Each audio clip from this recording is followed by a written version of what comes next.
தூத்துக்குடி மாவட்டத்துல கரை ஏறி நாளை காலையில அது திருநெல்வேலி மாவட்டம், தென்காசி மாவட்டம் வழியாக மேற்கு தொடர்ச்சி மலை வழியாக கேரளா வழியாக அரபிக்கடலை 14ஆம் தேதி நாளைய மறுதினம் அடைய போகிறது. மாலை வரை நல்ல மழை பொழிவை கனமழை பொழிவை கொடுத்த நிலையில டெல்டா மாவட்டங்களின் வடக்கு பகுதி மயிலாடுதுறை மாவட்டத்துல மணல்மேடு உள்ளிட்ட பகுதிகளில் கடலூர் மாவட்ட பகுதிகளெல்லாம் மிக கனமழை பொழிவையும் கொடுத்திருக்கிறது. நாளை மறுதினம் அதாவது 14ஆம் தேதி காலை வரை மழை பொழிவு இந்த தென்கோடி மாவட்டங்களுக்கு இறுதியில விலகும். நாளை இரவு வரை திருச்சி மற்றும் திருச்சிக்கு தெற்கே மதுரைக்கும் திருச்சிக்கு இடைப்பட்ட பகுதியில் மழை இருக்கும். இந்த நிகழ்வு தென் மாவட்டங்களுக்கு தான் இனிமேல் மேற்கு தொடர்ச்சி மலை மாவட்டங்களுக்கு தீவிரமடைய போகும். அதாவது கரையை கடக்கும் நெருங்கும் பொழுது உச்சபட்ச மழைப்பொழிவை தூத்துக்குடி, திருநெல்வேலி, கன்னியாகுமரி, தென்காசி, விருதுநகர், மதுரை, ராமநாதபுரம், புதுக்கோட்டை, சிவகங்கை மாவட்டங்களுக்கும் இது கரை கடக்கும், அதாவது கரையை நெருங்கும் வரைக்கும் இந்த மழைப்பொழிவு இப்படி இருந்து கொண்டுதான் இருக்கும். நாளை அதிகாலை கரை கடக்க தொடங்கும் பொழுதுதான் இந்த மழை வந்து அங்க விடும். அதற்கு பிறகு தரையேறின இந்த பிக்கப் இருக்காது, இந்த சிஸ்டத்துல அந்த தீவிரம் இருக்காது, சென்னை வரைக்கும் கொண்டு வந்து ஏற்றாது. டெல்டா மாவட்டங்களோடு அது திருப்பிடும். சதுரகிரி மலை இப்போ பௌர்ணமி, கார்த்திகை இதற்கெல்லாம் சதுரகிரி மலைக்கு வழிபட செல்வார்கள். அவர்கள் வந்து தெரியாமல் போயிட்டா உடனே மலையிலிருந்து இறங்க முடியாது. மழை ஆபத்து இருக்கிற காரணத்தினால, வெள்ள ஆபத்துல இருக்கிற காரணத்தினால மலைக்கு போக வேண்டாம் என்று சொல்கிறோம். அதே போல சபரிமலை பகுதிகளுக்கு செல்லக்கூடிய பக்தர்கள் நாளை, அதாவது இன்று இரவிலிருந்து வரக்கூடிய 48 மணி நேரத்திற்கு தமிழ்நாட்டிற்கு 24 மணி நேரம், அடுத்தது கேரளாவிற்கு ஒரு 24 மணி நேரம், அதாவது 24ஆம் தேதி வரை கேரளாவிற்கு மழை இருக்கிற காரணத்தினால 48 மணி நேரத்திற்கு சபரிமலை பக்தர்கள் பத்தனந்திட்டா மற்றும் சபரிமலை, பம்பை பகுதிகளில் பயணிக்கும் பொழுது கொஞ்சம் முன்னெச்சரிக்கை தேவை. குறைந்த விலை, நிறைந்த தரம், தங்கள் தேவைகள் அனைத்தும் ஒரே இடத்தில். ஜெயச்சந்திரன். சார், தமிழகத்தை பொறுத்த வரைக்கும் வடகிழக்கு பருவமழை அப்படிங்கிறது ஆரம்பிச்சு கடந்த ஒரு 2 நாளாவே நம்ம மழை பொழிவு அப்படிங்கிறத பார்த்துக்கிட்டு இருக்கோம். வடகிழக்கு பருவமழை அக்டோபர் 15, 16ஆம் தேதிகள்லேயே ஆரம்பிச்சாலும் கூட வெயில் மழை அப்படின்ற ஒரு இயல்பை தான் நம்ம இங்கே தமிழ்நாட்டில் கடந்த சில மாதங்களாகவே பார்த்துக்கிட்டு இருக்கோம். இதனுடைய காரணம் என்ன? தற்போதைக்கு உருவாகி இருக்கக்கூடிய இந்த காற்றழுத்த தாழ்வு பகுதி எப்போது காற்றழுத்த தாழ்வு மண்டலமா மாறும்? வடகிழக்கு பருவமழை கொடுப்பது எல்லாமே நிகழ்வு தான். ஆரம்பத்துல சென்னைக்கு ஒரு நிகழ்வு வந்துச்சு, செயலிழந்து கரை கடந்தது. ஆனால் அதுக்கு முன்னாடி ஒரு காற்று சுழற்சி வந்தது, நிறைய மழை பொழிவை கொடுத்தது. அடுத்தடுத்த நிகழ்வுகள் வந்தாலும் சென்னைக்கு வரவில்லை. அதனால குளிரும் வெயிலுமாக இருந்தது. டெல்டா மாவட்டங்கள், தென் மாவட்டங்களுக்காக வந்தது காற்று சுழற்சிகள்லாம். கடந்த நிகழ்வு புயலாக வந்தது, அது வெள்ளப்பெருக்கை கொடுத்தது. இவையெல்லாம் நிகழ்வுக்கு தான் வடகிழக்கு பருவமழையை தீர்மானிப்பது. வலுவான நிகழ்வு அந்த நேரத்துல எப்படி காற்று குவிதலை ஏற்படுத்துகிறது, வெப்ப குளிர் நீராவி இணைவெல்லாம் எப்படி இருக்கிறதை பொறுத்தும் வடகிழக்கு பருவமழை. இப்பொழுது இருக்கக்கூடிய நிகழ்வு ஒரு காற்றழுத்த தாழ்வு பகுதியோட தீவிர காற்றழுத்த தாழ்வு பகுதி, அதாவது காற்றழுத்த தாழ்வு மண்டலத்துக்கு முந்தைய நிலை. இது நேற்று இலங்கையோட வடக்கு பகுதிக்கு வந்தது. யாழ்ப்பாண பகுதிக்கு வரும் என்று எதிர்பார்த்திருந்தோம். ஆனால் யாழ்ப்பாண பகுதிக்கு வராமல் முல்லைத்தீவு பகுதியிலேயே கரை கடந்து, பிறகு யாழ்ப்பாணம் வராமலே, அதாவது கோடியக்கரை முனை மற்றும் டெல்டா மாவட்டங்களுக்கு தெற்குப்புறம் வராமல் ராமநாதபுரம் மாவட்டத்திற்கு கிழக்குப்புறமாக, அதாவது தனுஷ்கோடிக்கு கிழக்கே இருக்கக்கூடிய தலைமன்னார் அருகே வந்து கடலில் இறங்கியது. இறங்கிய போதுதான் சென்னைக்கெல்லாம் கனமழை பொழிவை கொடுக்க தொடங்கியது. டெல்டாவிற்கும் மழை பொழிவு தீவிரமடைந்தது. நேற்று நள்ளிரவு 12 மணிக்கு மேல் அதிகாலை 1:30, 2 மணிக்கெல்லாம் சரியாக அந்த தலைமன்னாருக்கும் ராமேஸ்வரத்திற்கும் இடைப்பட்ட அந்த ஆதம் பிரிட்ஜ் அதுல வந்து நிலை கொண்டது. பிறகு அது ஆழம் குறைவான பகுதியில தொடர்ந்து மெல்ல நகர்ந்து கொண்டிருந்தது. இருந்தாலும் இப்பொழுது மன்னார் வளைகுடாவின் வடக்கு பகுதியில நகர்ந்து தெற்கு நோக்கி நகர்ந்தது. மதியம் வரைக்கும் ஒரு 2:30 மணி வரைக்கும் தெற்கு நோக்கி நகர்ந்தது. இப்பொழுது மேற்கு நோக்கி நகர தொடங்கி இருக்கிறது. அதாவது தூத்துக்குடியை நோக்கி நகர்கிறது. இப்பொழுது தூத்துக்குடி மாநகர் பகுதியை நோக்கி நகர்கிறது எனலாம். ஆக இது தூத்துக்குடி மாவட்ட கரையை காற்று பாதிப்பு இல்லாமல், இது வந்து ஒரு சாதாரண காற்றழுத்த தாழ்வு பகுதியோட தீவிரத்தன்மையுடையது, மழை பொழிவை உண்டாக்கக்கூடிய நிகழ்வாக இதை நாம் பார்க்க வேண்டும். தூத்துக்குடி மாவட்டத்துல கரை ஏறி நாளை காலையில அது திருநெல்வேலி மாவட்டம், தென்காசி மாவட்டம் வழியாக மேற்கு தொடர்ச்சி மலை வழியாக கேரளா வழியாக அரபிக்கடலை 14ஆம் தேதி நாளைய மறுதினம் அடைய போகிறது.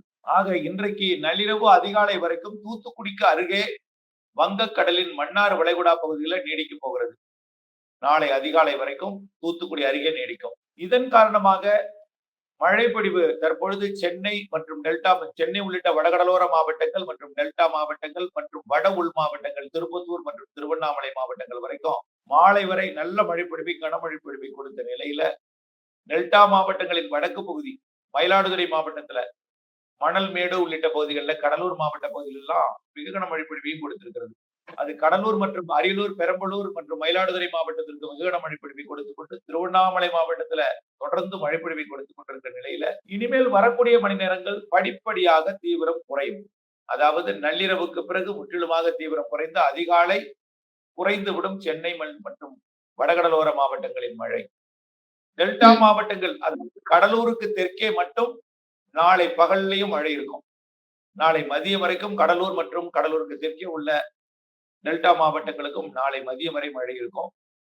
இனிமேல் இன்று இந்த மாலை பொழுது முதல், அதாவது 12ஆம் தேதி வியாழக்கிழமை மாலை முதல் கிருஷ்ணகிரி, தருமபுரி, சேலம் மாவட்டங்களுக்கும் மழை பொழிவை கொடுக்கும்.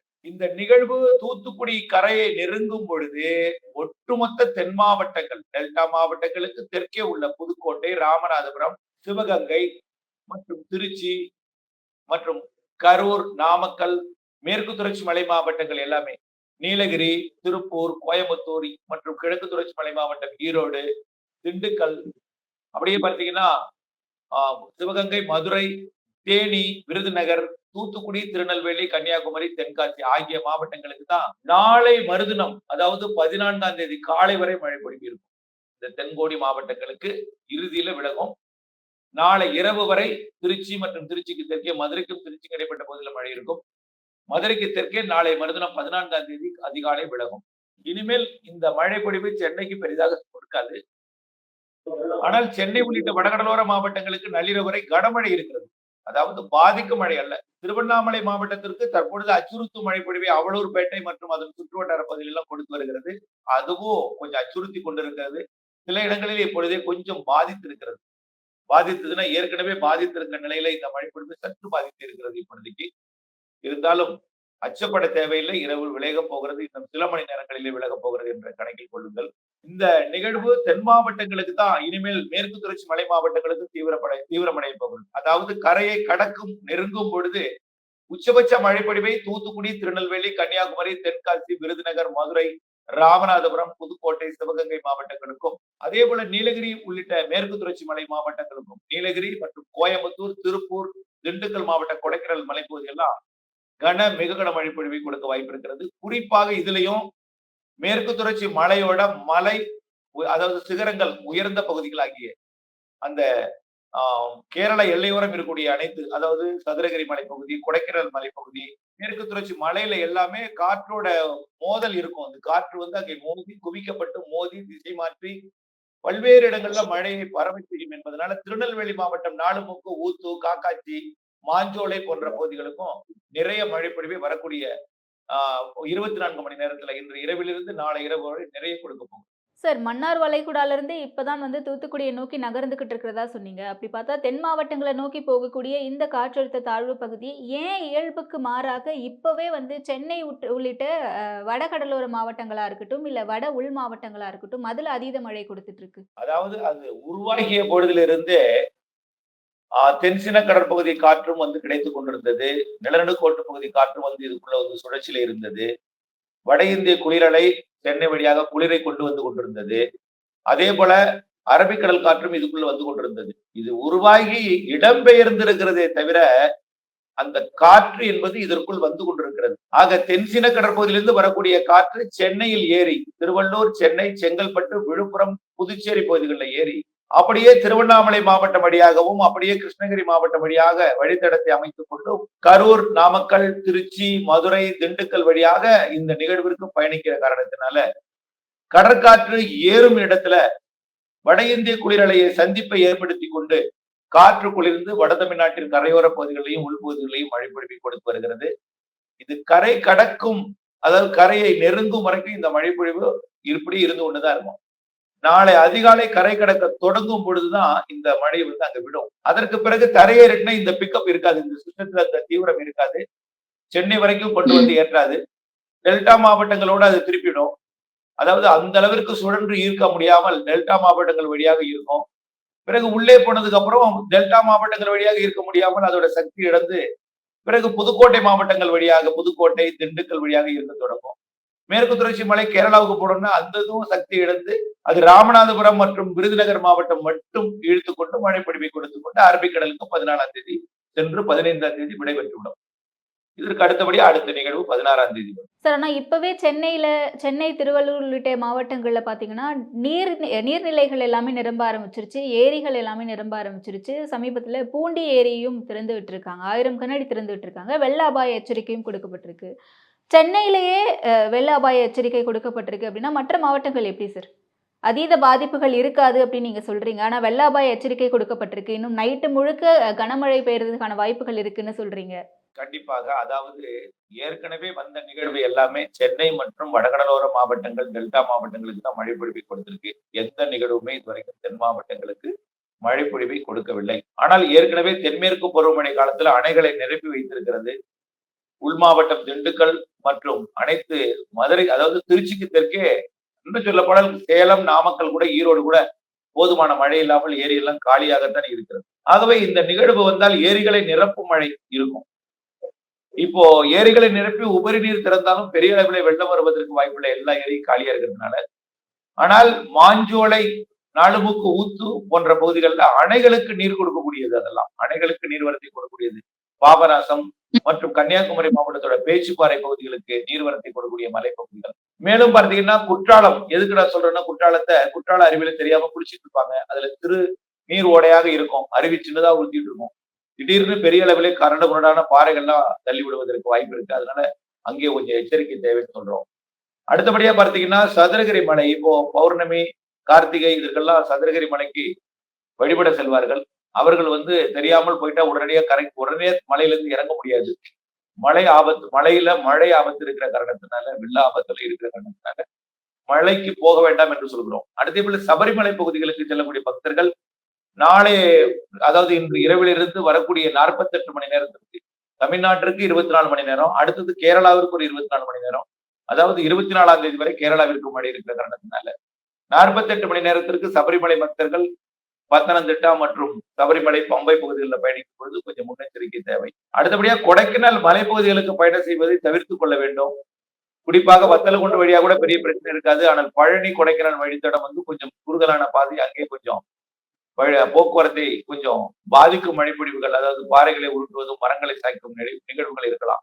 மரங்கள் காற்றால் சாயாது, மண்ணரிப்பால் சாயும் மழை பெய்யும் பொழுது. இதனால அங்கே கொஞ்சம் பிரச்சனை ஏற்படுத்த வாய்ப்பு இருக்கிறது. அடுத்தபடியா வால்பாறை, எப்பொழுதுமே இந்த வடகிழக்கு சென்னையில நுழையக்கூடிய காற்று அப்படியே கொஞ்ச நேரத்துல நாளைக்கெல்லாம் டெல்டா வழியாக நுழையும் காற்று போய் மேற்கு தொடர்ச்சி மலையில மோதும் போது நிறைய மழைப்பொழிவை மேற்கு தொடர்ச்சி மலையில தான் கொடுக்கும். வால்பாறை முதல் கன்னியாகுமரி வரைக்கும் உள்ள மேற்கு தொடர்ச்சி மலையில தான் நிறைய மழைப்பொழிவுகள் தெரிகிறது. நாளைக்கு வால்பாறை பகுதிக்கு பயணம் செய்வதை தவிர்த்துக் கொள்ள வேண்டும். மூணாறு போறதை தவிர்த்துக் கொள்ளணும். அதே போல அணைக்கட்டு பகுதிகளுக்கும், அதாவது அணைகள் ஏற்கனவே நிரம்பி இருக்கிறது. பல அணைகள், அமராவதி நிரம்பி இருக்கு, பல்வேறு வைகை அணையும் நிரம்பி இருக்கு. ஆக திடீரென்று மழை பெய்தால் வைகையில தண்ணீர் திறந்து விடலாம், அமராவதியிலிருந்து தண்ணீர் திறந்து விடலாம். இதனை கருத்தில் கொண்டு ஆற்றோரங்கரையில இருப்பவர்கள், ஆற்றுக்கரையோரத்துல கால்நடைகளை கட்டிட்டு போறலாம், கொஞ்சம் எச்சரிக்கை எடுக்கணும், அவ்வளவுதான். சார், அடுத்த 48 மணி நேரத்திற்கு நீங்க சொன்ன இந்த மாவட்டங்களுக்கும் சரி, இல்ல கேரளா உள்ளிட்ட மாநிலத்துக்கும் போக வேண்டாம் அப்படின்ற மாதிரி சொல்லியிருக்கீங்க. மக்கள் எச்சரிக்கையோட இருக்கணும் அப்படின்ட்டு. அப்ப அடுத்த 48 மணி நேரத்துல இந்த காற்றழுத்த தாழ்வு பகுதியினுடைய ஒரு அந்த ஒரு பவர் அப்படிங்கிறது குறைஞ்சிடும் அப்படின்ற பட்சத்துல மீண்டும் அடுத்த 2-3 நாட்கள்ல இன்னும் ஒரு சலனம் உருவாகிறதுக்கான வாய்ப்புகள் இருக்குன்னு சொல்றாங்களே, உண்மையா? கண்டிப்பா. நம்ம கடந்த அறிக்கையிலேயே 4 நிகழ்வுகளை சொல்லியிருக்கிறோம். அதுல ஒன்றுதான் நாளில் இப்பொழுது நடைபெற்றுக் கொண்டிருப்பது. 4ல் 2 அடுத்தாவதாக வருகிறது. 16ஆம் தேதி, அதாவது இப்பொழுதே தென்சீன கடற்பகுதியில் இருந்து தாய்லாந்து வளைகுடா மற்றும் மலேசியா, சிங்கப்பூர் இடைப்பட்ட பகுதிக்கு வந்தடைந்திருக்கிறது. அந்தமான் பகுதிக்கு அடியெடுத்து வைத்திருக்கிறது. அது வரக்கூடிய, அதாவது 14ஆம் தேதி முழுமையாக வங்கக்கடலுக்குள் வந்துவிடும். 14ஆம் தேதி அது 2 நாளிலே தமிழ்நாட்டின் கரையை நோக்கி மிக வேகமாக நகர்ந்து வரும் என்று எதிர்பார்க்கப்படுகிறது. வெளிசுற்று தொடுமலையில் முழுமையாக அது கரை கடப்பதற்கு 18-19 தேதி ஆயிடும். வெளிசுற்று மழைப்பொழிவை தொடக்கம் அமைப்பை கொடுப்பதற்கு 16ஆம் தேதி மதியத்திலிருந்து அடுத்த நிகழ்வு முதல்ல டெல்டா மாவட்டங்களுக்கு மழை பொழிவை தொடங்கும், பிறகு வடகடலோர மாவட்டங்களுக்கும், பிறகு அனைத்து மாவட்டங்களுக்கும் மழை பொழிவை கொடுக்கும். அது இதை விட கொஞ்சம் தீவிர நிகழ்வு. அது காற்றழுத்த தாழ்வு மண்டலமாகவே வரும் என்று எதிர்பார்க்கப்படுகிறது. ஏனென்றால் அது தென்சீன கடலிருந்து வரும் பொழுதே அது வெல்மார்க் லோ பிரஷர் தான் வருது. அது தீவிர தாழ்வு பகுதியில் தான் வருது. ஆக வரும்பொழுது அது தாழ்வு மண்டலமாக மாறும். இன்னும் கொஞ்சம் தீவிரமடைந்து ஆழ்ந்த தாழ்வு மண்டலமாக கூட மாறுறதுக்கு வாய்ப்பு இருக்கு. கொஞ்சம் வாய்ப்பு இருக்கிறது புயலாக மாறுவதற்கும். அப்படி வந்தால் அது தமிழ்நாட்டிற்கு தான் என்பது உறுதியாகி இருக்கிறது. பெரும்பாலும் இந்த மத்திய மாவட்டங்களுக்கு தான் தெரிகிறது. மன்னார் வளைகுடா, பாக் ஜலசந்தி, அதாவது பாக் ஜலசந்தி, மன்னார் வளைகுடா பாக் ஜலசந்தி பகுதி, இப்படி மத்திய மாவட்டங்களுக்கு தெரிகிறது. ஆனால் மழை பொழிவு ஒட்டுமொத்த தமிழ்நாட்டிற்கே கொடுக்கும், எல்லா மாவட்டங்களுக்கும் கொடுக்கும். இப்பொழுது பெய்த மழை பொழிவை விட அடுத்த சுற்றின் மழைப்பொழிவு 17ஆம் தேதியிலிருந்து 21ஆம் தேதி வரை மழைப்பொழிவு கூடுதலாக இருக்கும். அதற்கு அடுத்தும் நிகழ்வு இருக்கிறது. 22, 23, 24 தேதியில கிறிஸ்துமஸுக்கு முன் ஒன்று, கிறிஸ்துமஸுக்கு பின் ஒன்று. அதான் சார், இப்ப இந்த டிசம்பர் மாதம் முடியறதுக்குள்ள, இந்த கடைசிக்குள்ள 2024ஆம் ஆண்டு முடியறதுக்குள்ள நீ எத்தனை நிகழ்வுகள் இது போன்று நடக்கவிருக்கு? 4 நிகழ்வுகள். இப்பொழுது ஒன்று பயணித்துக் கொண்டிருக்கிற தூத்துக்குடி அருகே இருக்கக்கூடிய நிகழ்வு ஒன்று. அடுத்த நிகழ்வு டெல்டா மாவட்ட கரையை நெருங்கும் நிகழ்வு. அதாவது 20ஆம் தேதிக்குள், 16லிருந்து 21ஆம் தேதிக்குள். அடுத்தது கிறிஸ்துமஸுக்கு முன் 22லிருந்து 24க்குள் ஒன்று. அது சாதாரண ஒரு காற்று சுழற்சி தாழ்வு பகுதி தான். அடுத்தபடியாக கிறிஸ்துமஸுக்கு பின் வரக்கூடியது கொஞ்சம் வலிமையான நிகழ்வு. அதுவும் தமிழ்நாட்டிற்கு தான். அது தற்பொழுது தென்சீன கடற்பகுதியில அது உருவாகி போராடி கொண்டிருக்கிறது வருவதற்கு. காரணம் என்னன்னா, ஆஸ்திரேலிய பகுதியில் ஒரு புயல் இருந்து கொண்டு அதிலிருந்து காற்றை தன் பக்கம் ஈர்க்கிற காரணத்தினால செயலிழந்த வடிவிலே நகர்ந்து வந்து கொண்டிருக்கிறது. தாமதமாக வருகிறது. அது எதிர்பார்த்த தேதியே 24ஆம் தேதி வந்துடும் எதிர்பார்த்ததுதான். மிக தாமதமாக வந்து கொண்டிருக்கிறது. இருந்தாலும் மாத இறுதிக்குள் நம்மை வந்தடையும் என்று எதிர்பார்க்கிறோம். சரி, இப்போ இந்த நிகழ்வு பொறுத்த வரைக்கும் நைட்டு வரைக்கும் சென்னைக்கு அதீத கனமழை இருக்குன்னு சொன்னீங்களே, எவ்வளவு சதவீதம் வரைக்கும் அதிக மழை வரதுக்கான வாய்ப்பு இருக்கு? எவ்வளவு சென்டிமீட்டர் வரைக்கும் அதிகபட்சமா மழை பொழிவு எதிர்பார்க்கலாம்? ஏற்கனவே ஒரு 10 சென்டிமீட்டர் வரைக்கும் இன்றைக்கு பகல் பொழுதுல பொழிந்திருக்கலாம், அதிகபட்சமாக ஒரு இடங்கள்ல. இன்னொரு 5 சென்டிமீட்டர் பெய்ய வாய்ப்பு இருக்கு. ஆக அவ்வளவுதான். நாளை இன்னொரு 5ஓ 10ஓ பெய்யலாம். இன்னும் இப்போ பகல்ல எவ்வளவு பெய்ததோ அதே அளவு மழை தான் இரவு இருக்கு. இதை விட கூடுதலுக்கு வாய்ப்பு இல்லை. இனிமேல் தீவிரம் எல்லாம் தென் மாவட்டங்களை மையப்படுத்தி இருக்கும். டெல்டா மாவட்டங்களுக்கு தெற்கே உள்ள மாவட்டங்களை மையப்படுத்தி தான் இருக்கும். மேற்கு தொடர்ச்சி மலை மற்றும் தென் மாவட்டங்களை மையப்படுத்தி தான் இனிமேல் மழை பொழிவு, காற்று குவிதல் எல்லாம் இருக்கும். சென்னையை பொறுத்த வரைக்கும் படிப்படியாக குறையக்கூடிய நேரமாகத்தான் இருக்கும். குறைந்த விலை, நிறைந்த தரம், தங்கள் தேவைகள் அனைத்தும் ஒரே இடத்தில். ஜெயச்சந்திரன்.